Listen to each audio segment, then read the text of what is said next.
Hi guys. So Mike and I have been talking about starting a YouTube channel for like 2 years. So we're just gonna do it. We're just gonna start. It's the only thing you can do. So welcome to our YouTube channel, Growing with Gurky. We're gonna take you through all things gardening, farming, hemp, high THC cannabis, houseplants, chickens. We're about to get some sheep maybe and some cows, and just kind of a day in the life and maybe teach you a thing or two or just keep you entertained. So yeah, just kind of everyday life on the farm. So thanks for watching. All right, hi. So I am sitting here in one of our greenhouses in our licensed Tier 2 recreational high THC cannabis farm. So here we have had this farm since 2017 when Oregon first started issuing license for the recreational marijuana program. My husband actually started building the farm in 2016. This was all bare land, and he's amazing, and he built it out, 3-phase power and greenhouses and all of our outdoor beds. I'll eventually show you guys all of that stuff too. But figured I'd start out with our story and how we came to be where we are. So I start with me. Mike is he's always running around doing something, so it might be a little harder for him to tell his own story in his own words, so we'll see. Sorry, my hands are a little dirty. Just was planting some flowers. We are planting a lot more pollinators this year, so I just was transplanting some nasturtiums and some calendula, which I will show you later on. So our story. So I'm from Texas. Big family. I went to school for petroleum engineering. I went to Texas A&M University and got my degree from Texas A&M. I did internships every summer for different oil and gas companies, mainly Chevron, and I had an offer before I graduated to have a full-time job with Chevron once I graduated. So I thought that was going to be my life. I thought that I was going to be a lifer at Chevron and in oil and gas. Forever thankful to Chevron. It was such an amazing company. They really do, stand for what they say they stand for, which is huge. They seem to really care about their employees. So I was hired to be a drilling engineer in their mid-continent business unit, which was Central West Texas and Central Texas and Rockies and things like that. And I worked on a drilling rig for a drilling and a workover rig for 4.5 years. It was amazing. I loved it. Mike and I actually worked together at Chevron for a little bit, but we didn't really know each other that well back then. So then I left that job to another job that was such an amazing opportunity. It was a small startup in Denver, and I always wanted to, get to the mountains. So I took that job, and Mike was actually my directional superintendent at that job. So we met again after working together like 3 years prior to that, and then fell in love. And he brought me out here to where he was building this farm, and I fell in love. It really opened my eyes to a different kind of lifestyle. And growing up, I was always interested in biology. I actually wanted to be a marine biologist up until my senior year of high school, until my parents talked me out of it.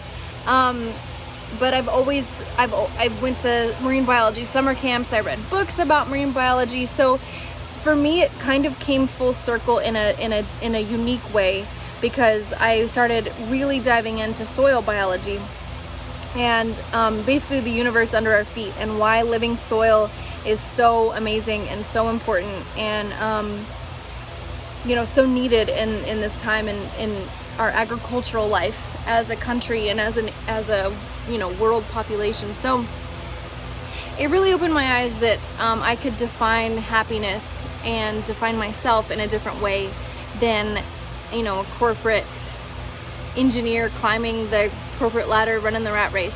So it was amazing.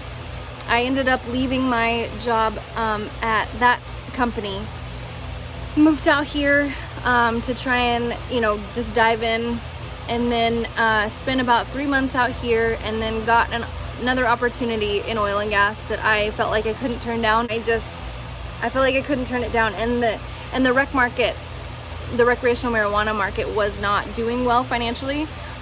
You know, there was a lot of people that came out here to grow in the beginning, and there was just such a surplus.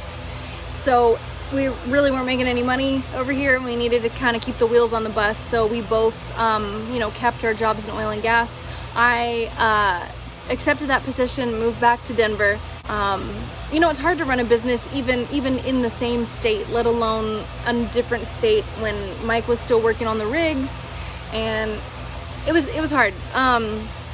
But I was let go from that job in early 2019, and it was such a blessing. I've never been let go from a job before, so that was a little hard. But it ended up being the biggest blessing. I don't know how we would have done what we've been able to do if both of us had been working. So in 2018, we decided to, you know, once I'd been back at work, we decided to expand in a huge way, because we believe, and we know that Oregon grows some of the best craft cannabis in the world, and it has such an amazing benefit to a lot of people. But our market was limited with Oregon, being that it's a high THC product that we grow. So what we decided we wanted to do was to expand into the hemp arena and grow craft smokable hemp flower and craft hemp, which is high CBD cannabis, to use for our own, you know, tinctures and company that we were building, so that we could have a greater impact and send all of our amazing products to our friends and family back in Texas, and Mike's from North Dakota. So we expanded in a huge way. I mean, our footprint went from basically 1 acre to 23, 25. So it was a huge undertaking. We still thought we were going to be able to do it with you know, both of us working. When I got let go, it was hard, but we immediately were like, all right, here we go. So I moved back up here early 2019, and we've been here ever since. And Mike was able to leave his job in oil and gas, and we have been full-time farming. So that's kind of my background and how I got to be here. Like I said, I love learning about soil biology, living soil, permaculture, polyculture, hugelculture, all the things that we can chat about in the future. But I feel very blessed to be where I'm at, and to be doing it with my best friend. Mike is the best person I've ever met, and I love him a lot. I love you, babe. So yeah, so that's kind of my story. And hopefully we can get Mike on here at some point to tell his side of things. Thanks for watching. Just doing some well, good morning. Just doing some walking around the garden this morning, and our radishes are looking good. That is one lesson learned. You know, gardening is never perfect. I'm always learning something, and I will change the way that I do radishes in the future. I just kind of put a bunch of seeds out, and really no order, rhyme or reason, and you can see they're really clumped together, and so that, you know, this one obviously had a lot more room to grow and is a bigger radish, whereas some of these are too crowded. So I will change the way that I do that. I'll probably do them in rows, and then, you know, thin them as they sprout. So definitely a lesson learned there. Here's some more stuff. Got those chickens. So that's a rooster there. And then that big guy there is a rooster as well. So got a tomato there. We got our dwarf Meyer lemon tree there. I had this in the house over the winter, and it did not flourish in the house, but I've got it back outside now, and you can see Got some new growth and things, so I think it's bouncing back, and I've got a couple, you know, fruit on there, but it got a really bad spider mite infestation, and it's just, they're not built to be inside, I don't think. Over here we have variegated pineapple mint. Really like that one, that's new to me. I planted a nasturtium here. I think that's a salmon nasturtium, and then this is calendula. And then we've got our big apple tree there. We've got another one behind it over there. I put down some cardboard last night. We had unusually wet May. We had a lot of rain recently, and the grass, I did native beds this year in native soil, and just amended it, added some compost, put down some cardboard and some mulch, and with all that rain it was not enough, so added the cardboard. I'm gonna be getting some more mulch. I'm probably just gonna use some straw to put down as well. Here we have pineapple sage. I love this one. It is really beautiful, great for pollinators, and smells amazing. It has a really cool like pineapple smell and taste. So I love that one. It's a good addition. So we got tomatoes here. Again, don't mind the cardboard, and it's kind of ugly. That guy is really he's unhappy. He's got too much moisture. Another tomato, little cantaloupe there. I bought that from the store. Never grown cantaloupe. Figured I'd try it. It's not doing so great. Trial and error. Got some Copenhagen cabbages started up, as well as some purple cabbages, and these are just getting huge. I wasn't sure on spacing for these guys, but I mean, they're pretty decent. And then we've got our chard. We've got a couple different kinds, bright lights and rainbow. And then our Lacento dinosaur kale. And then some onions. We've got white globe onions and red onions. Again, the grass is so bad. I need to get some mulch down. Some chard from last year that has bolted. So bolted means that it is going to go to flower and reseed itself, and die back. And then we have some yarrow that's growing, gonna have some really beautiful flowers there. This I had last year as well, grow back very vigorously. It's very beautiful. And then that is some bib lettuce that is about to bolt as well, I think. Got some rosemary there, some milkweed.